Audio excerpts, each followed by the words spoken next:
Hey guys, you're watching Daniel and Gian React, and today we're going to check out the official trailer for Section 375. Brand spanking new. One of the few times we get we get to one of these things on time. What do you know about this? I think we should probably just watch it. Yeah, see where this takes us. Yeah. 11:30 बजे. कितने लोग थे?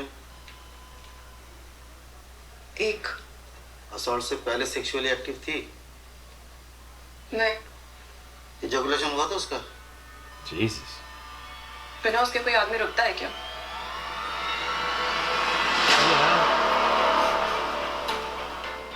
Film निर्देशक रोहन रवि खुराना ने एक पिछड़े वर्ग की junior costume assistant Anjali Vasudev Dangle का रेप किया.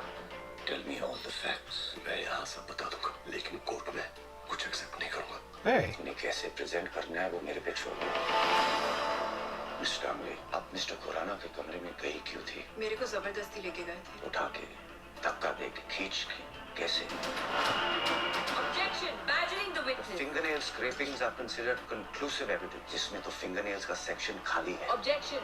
Defense counsel अंजलि दांगले की inner thighs की इंजरी मार्क्स की बात भूल रहे हैं. They could be marks of aggressive sex.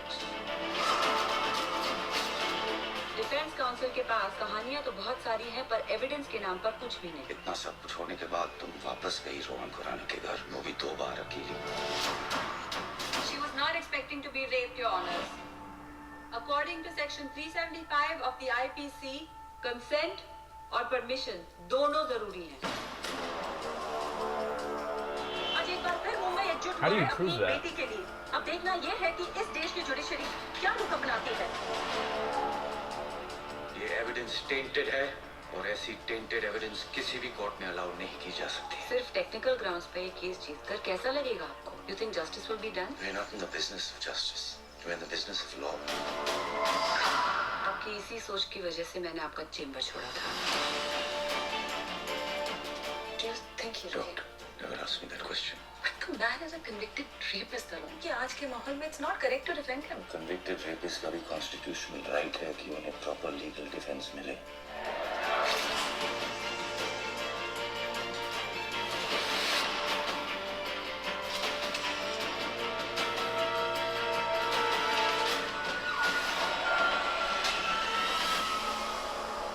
Can't go through a trailer without a The slap. defense will prove that this case is a classic example of a woman using as a weapon the very law that was made to protect her.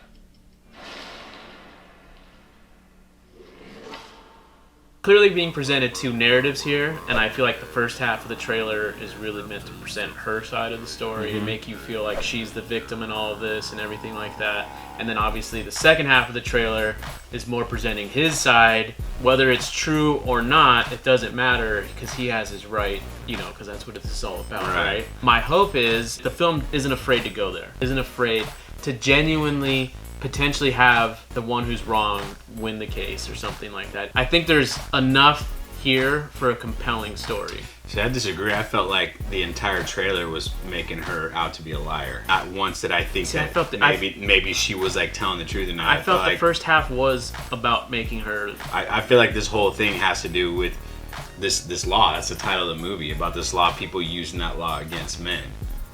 That's what I think that's what this film might be about. I might be completely wrong, and she might be telling the truth. Who knows? So you think this is an I don't want to say like anti-feminist, but you think it's a movie made for that, for his side? It might be about a movie about a bunch of guys getting accused of sexual assault who didn't because the woman changed her mind. Kind of like what we have going on here with I understand with the date rape thing. That's what I'm saying. So you think this is a pro-justice, pro-law, pro a man's rights, pro false accusations. That's what I got from it, but that's because we saw the lawyer more than anybody else in the trailer. Jumping to conclusions from what we said, we have no idea what this film is really about. What you just said is actually what has me interested in this movie, because I am curious to see if how the audience, how you guys out there receive this, because I'm curious to know, like, not who's right or wrong, but for whatever reason you don't hear this side of the story here in the States. And you never will. If what I said is true, you would never see a movie like that. No, that's what I'm saying. Yeah, that's what makes this interesting to me. Because it's different. And not like I love it.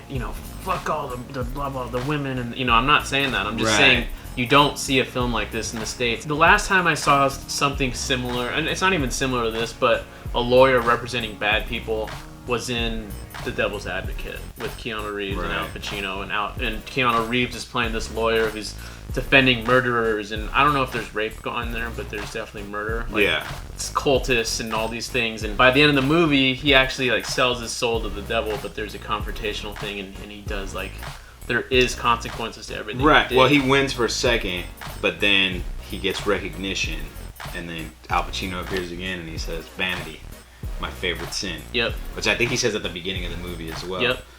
There's I love that another movie that's kind of similar as well, where the guy defends someone, but he thinks it's innocent. It's a Richard Gere movie and Edward Norton. Yeah, you told me, you've mentioned that on the podcast before, or on this show before. But I my point is though, you never see films like Pink, for example.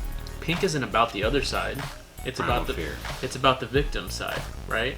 It's about the people who are the troubled victims, and we're assuming that the guy is guilty here. Yeah, I think Pink is almost like, it's like the inverse of this one, because the girls are getting taken to court by a man for assault, but the man was that's what intrigues me, because it's definitely a balancing act, and you don't want it to be pro.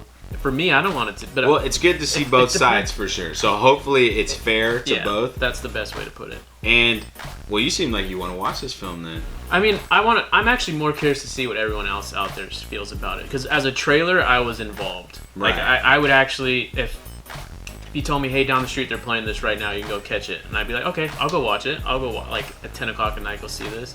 But if I start to hear from you guys out there saying, no, you don't understand, this movie's funded by X, Y, and Z group, because that's another factor we don't know too, like who's behind this, who's doing, if it is a pro, you know what I mean? Like, if we found out that Harvey Weinstein of India was promoting this movie, maybe I don't want to necessarily back it. I feel like the best way to watch this is without anyone's outside influence at all. That way you develop your own opinion, and then hear what they say, and then you can hear that, well, this was funded by so and so. This is about that. And we'll leave it up to you guys in the comments what you guys want to do, and your likes. And all of it. That's going to do it for us, guys. Thanks for watching. You know the drill. Smash that like button. Leave comments. Let us know what you think. Subscribe if you're not a subscriber. Ring the bell if you are. And we will see you next time. And make sure to check out this playlist up on the screen if you haven't already. Do it. Click it.